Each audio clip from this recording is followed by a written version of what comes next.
Hello, I am Hannah Gagliardo, and I'm going to convince you to help cure any inflammation, mental health through the therapy of cold water swimming. It is very safe and super beneficial. Um, I myself struggle a lot with depression and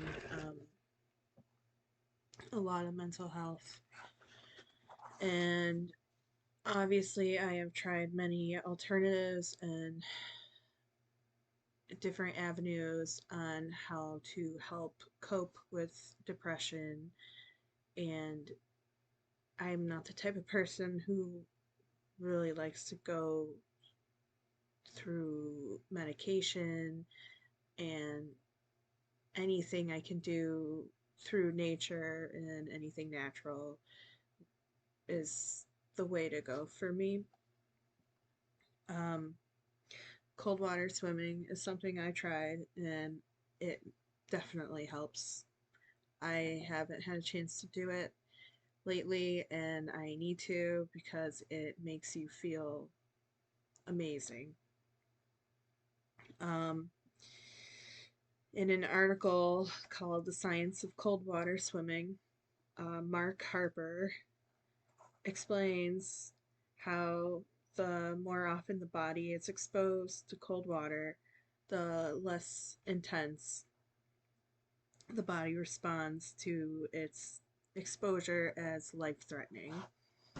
I'm sure a lot of people will think that this is crazy and do not recommend it, that it is dangerous and you could die. I'm here to tell you that they are wrong, and anybody could do this and um, benefit from this. Um, as I was saying, Mark Harper was talking about um, how exposing yourself to this and the science of it, and the term he uses is hormesis. And what hormesis means is something that is very bad for you in large doses can be good for you if given to you in a small dose. An example would be sunlight, ultraviolet rays from the sun in small doses help your body produce vitamin D and makes you feel good, and it's good for you. Obviously, too much exposure, you get sunburn and you can get skin cancer. So, moderation. It's good for you. Um, so, doing this to your body, you walk in the cold water and you start immediately getting physical benefits. It helps with your blood flow, it helps with your heart. Your As soon as your body goes into the water, you get an increase of your heart rate and your blood pressure, and your body responds. And the more you do this, the more you expose your body to this, the less your body will react. And this helps your body react to stress and inflammation um, less intensely in all other situations. Um, in that article by Mark Harper, he also explains how this can improve for people who are about to go in surgery. If they do cold water therapy before their procedure in preparing for their surgery, then they have a better chance at recovering and having less complications during and after. Um, this also has mental health benefits, which is one of the main reasons why I like to do it. Because, as I said, I struggle with depression, and this helps me feel better. Um, so, as I said, it helps reduce stress. Um, so, stress comes in physically but also mentally. So if it helps reduce stress physically, it also reduces stress mentally. As you enter cold water, it will release endorphins, which helps produce serotonin. And we all know that we love serotonin and it makes you happy. Um, and as you practice reducing stress by exposing yourself to cold water, this can also help reduce stress in other situations in your life.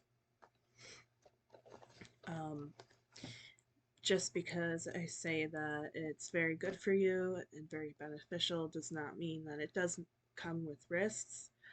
Um, I'm here to educate you on the risks so you know how to avoid any um, dangers that come with cold water swimming. One of the first ones is cold water shock.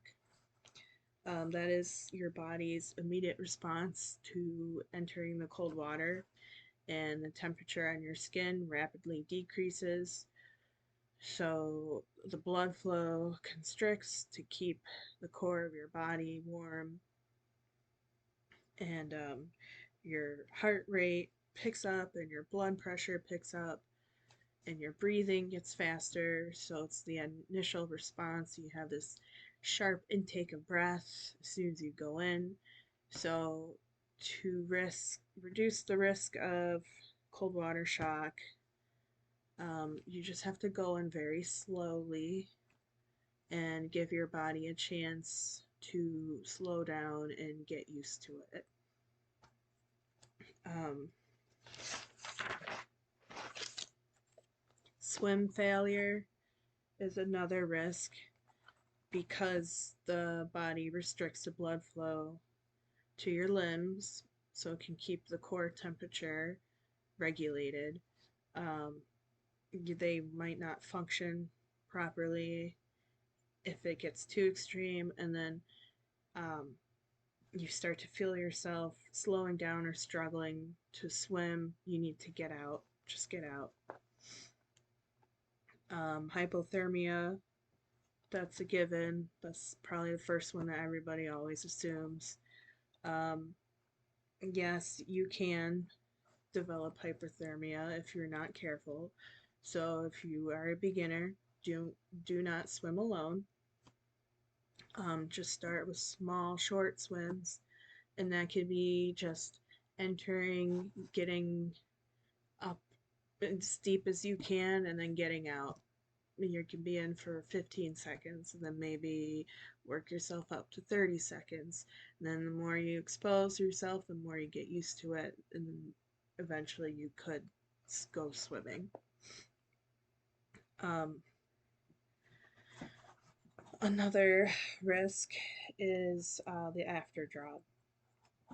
After drop is when your body, when you leave the water, and then all that blood flow that was constricted, that cold blood now starts circulating throughout your body. Then you're exposed to the air, your temperature starts to drop rapidly once you get out, almost colder than in the water.